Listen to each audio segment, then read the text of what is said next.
Our parallel session 4 overview talk will be given by Tony Colaprete for Lunar Volatiles.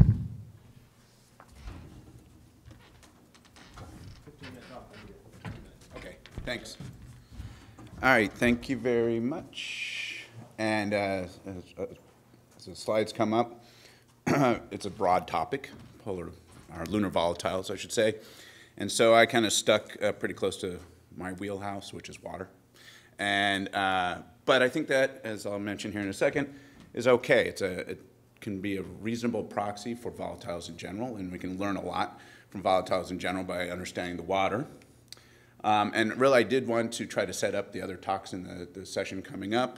There's a lot of excellent talks there that will really dig into each of the points I'm trying to make more deeply. Also, Carly gave an excellent, tight summary yesterday, so I'm almost done. Based on what she has already said. And you'll hear a lot of the same themes throughout my talk as you've heard before, and in review papers and whatnot. What I try to do is organize this talk in terms of reservoirs, and it just helps me try to pull it all together in my own mind, and also, especially since I've been thinking a lot of this from the exploration standpoint for the last few years, it actually helps that way too, in terms of understanding where the reserves may be.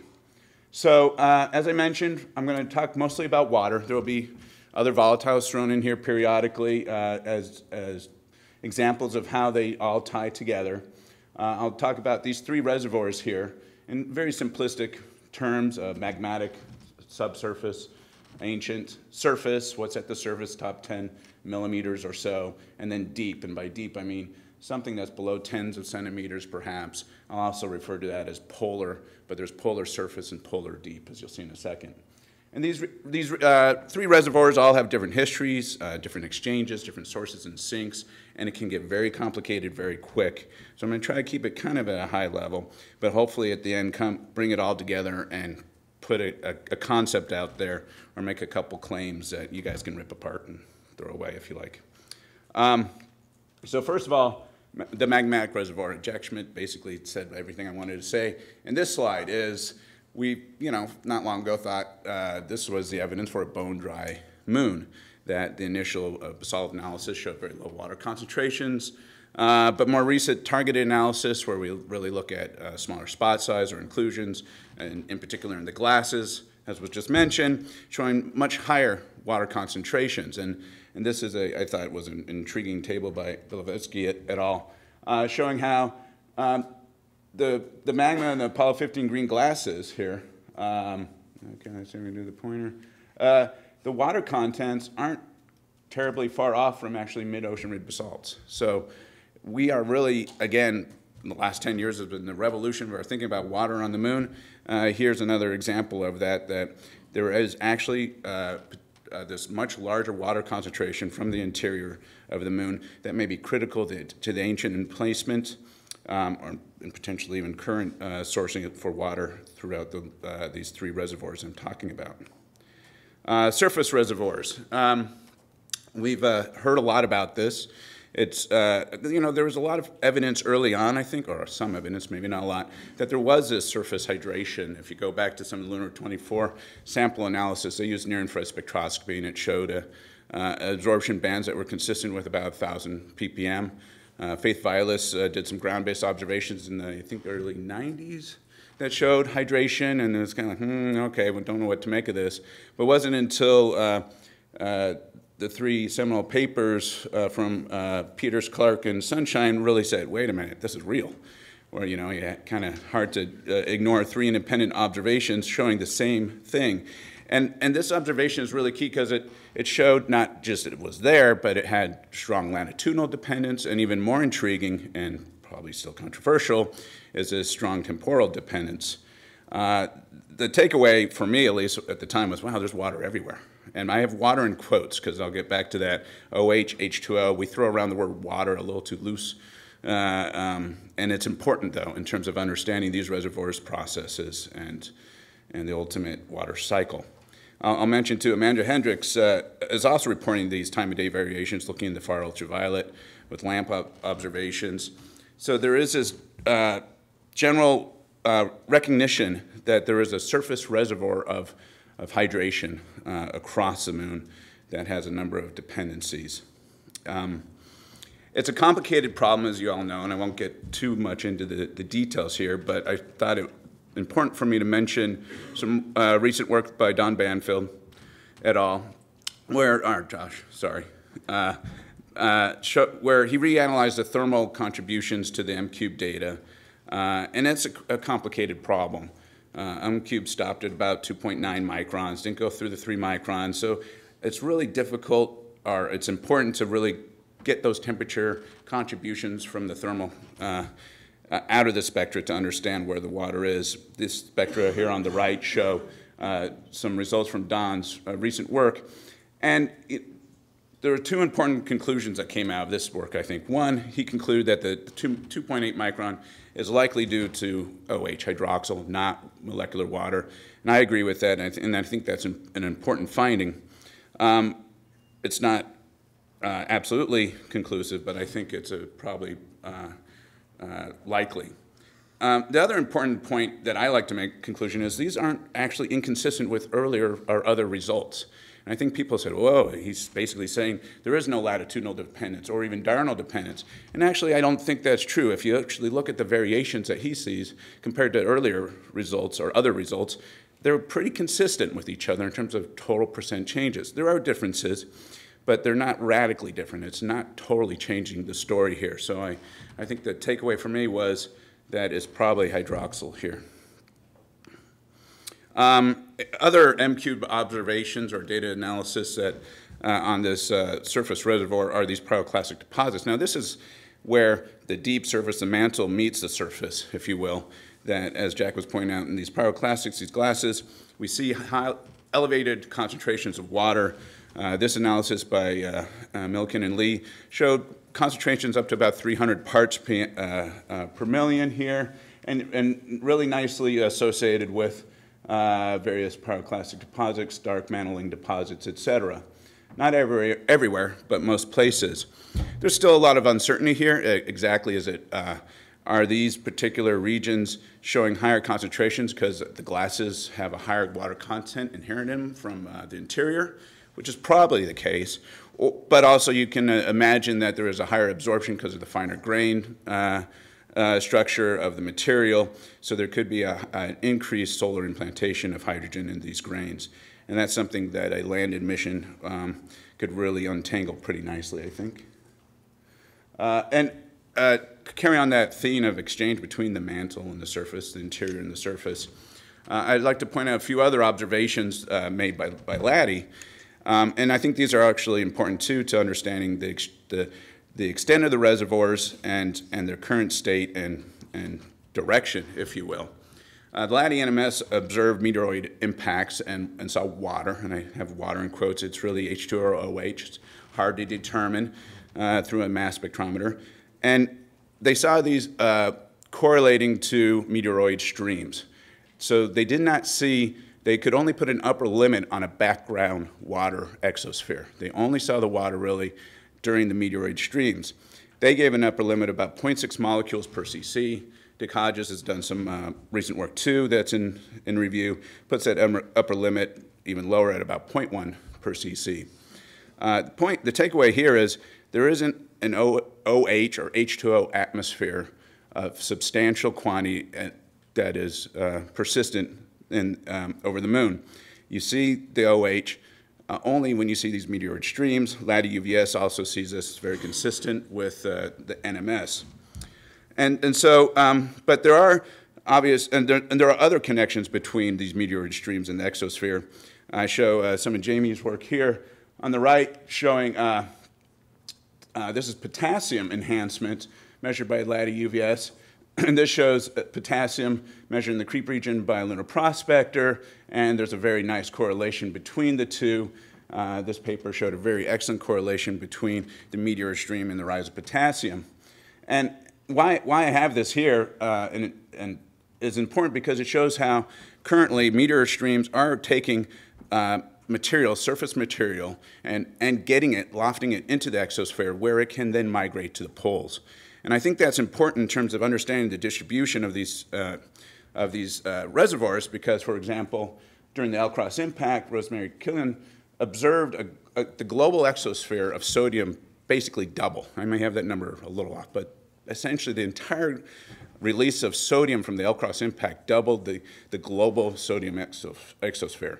That means there was sodium that was traveling to the cold traps, inherently getting trapped there, and increasing the concentration of sodium within the cold traps. That sodium, potassium, other light metals, volatiles, are coming from lower latitudes through meteoroid processes, other sources, meteor streams themselves, and actually getting implanted and trapped into the reservoirs at the poles.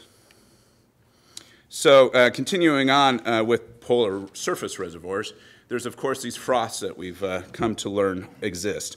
And I haven't quoted as frost because we really don't know that much about these signatures that we're seeing through a variety of sources, but we're starting to learn more.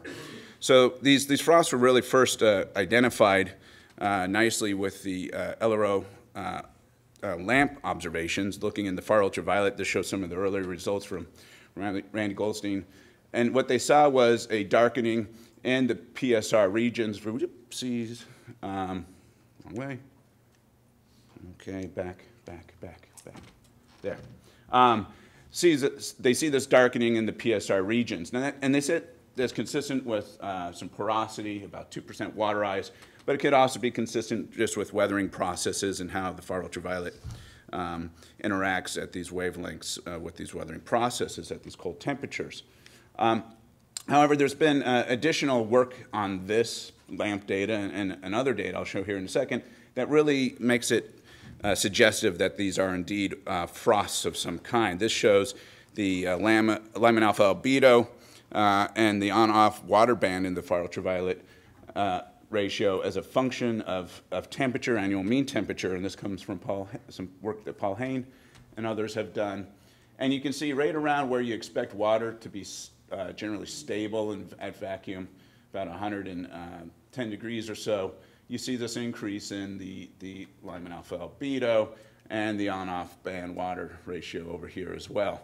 So this was, again, suggestive that there was some kind of condensate there, some kind of thermally driven or controlled substance there that was controlling the albedo. Thanks. Likewise, you saw similar observations from Malola, and this is looking at the 1.064 micron band albedo. And just to point out something that I still find fascinating, worth discussion at some point, is the South Pole shows this nice rise here right around where you think water would be stable. And here's the North Pole, it doesn't. So apparently the North and South Pole are not retaining whatever this species is in a similar way. Is it crater size, PSR size? Is it something else? Don't really know. This just shows the same results, LAMP and LOLA plotted on top of each other. I have this here to indicate there's also this rise here, which is fairly consistent with CO2 temperature stability. So there could be multiple different frosts that we're seeing on the surface. Finally, from a surface reservoir standpoint, a key finding, I think, recently was Schweile's finding or identification of what appears to be water ice at the surface. This would be a true identification of water frost as a composition. An important takeaway is it's actually very patchy and in low abundance. Patchy is key. That's a key. Moving through these last slides fairly quickly, the polar reserves. Again, we knew that there was these cold traps, so we expected a lot of potential volatiles to be there. First indications came from Clementine and Lunar Prospector from biostatic radar and neutron spectroscopy. L-Cross tested one area, Cabeus, and found, yes, a lot of different volatile species. I mentioned the sodium increase that was observed from the ground, but also lots of other volatiles that were seen in the mix. For sake of time, I'll skip some of this. This is some, but to say that this is some L-Cross data that we're writing up and submitting very soon. And the takeaway here is we have got very good evidence that there is crystalline water ice in the Cabeus crater. And this would be consistent with potentially some near thick near-surface thick ice deposits that Paul Sputis and others have discussed. Now this could be roughness, also could produce this high reflectivity, CPR reflectivity. But recent observations by Wes Patterson et al. Show that Cabeus indeed has this very distinct reflection, backscatter reflection, that is consistent with buried water ice. Final couple slides here. Temperatures, this is an important takeaway, I think. Temperatures seem to be a necessary requirement, but not the only determinant, meaning this shows neutron counts in the three sisters, as we call them. Here's Shoemaker, Faustini, and Hayworth. They're all cold enough to hold water ice, but unfortunately, Faustini got the raw end of the deal, has nothing. Why? and one more slide to drive that point home. When you start stacking up all the surface and all the data we have, they don't stack up next to each other in a consistent, coherent way that you would expect that Mercury would give you. Mercury's so well behaved. The moon, not at all. So, this slide and then my conclusion. There could be an explanation for this. This is from Matt Siegler's et al.'s work. I really like this idea because it's one way I think we can get out of some of the problems of why these reservoirs don't seem to line up with each other. Siegler et al. Proposed that there was an ancient pole and it's wandered since due to changes in the inertia of the moon. This shows where the ancient pole used to be at the South Pole. There's the L-cross impact. It basically was right at Cabeus where we see lots of water and hydrogen. Likewise in the ancient North Pole, right where we see lots of buried deep hydrogen. The takeaway here is I don't think there is an understanding. There's lots more work to do, which is great. There are these three reservoirs. I think we can agree on that, but the magnitude and their history and activity is still poorly constrained. Temperature is a prerequisite, but obviously not the only thing that's necessary for holding on to this deep water. And I think that's important. I think what this all is telling me, at least, is that right now the current production of water at the surface of the moon is not sufficient to backfill those cold traps at the surface. We see frosts, they're patchy. So the solar wind implantation of hydrogen is producing hydroxyl, not a lot of water. Water is not migrating to the poles. Hydroxyl might be moving, but it's tightly bound. You'll hear more talks about that later this morning. And that would explain why we see this ancient reservoir deep in the hydrogen signatures, but we don't see a consistent accumulation of frosts in the same places. And with that, thank you.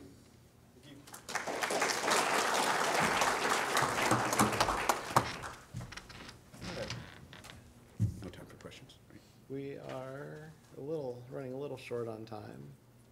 Any questions? Going. Gone. And he's gone.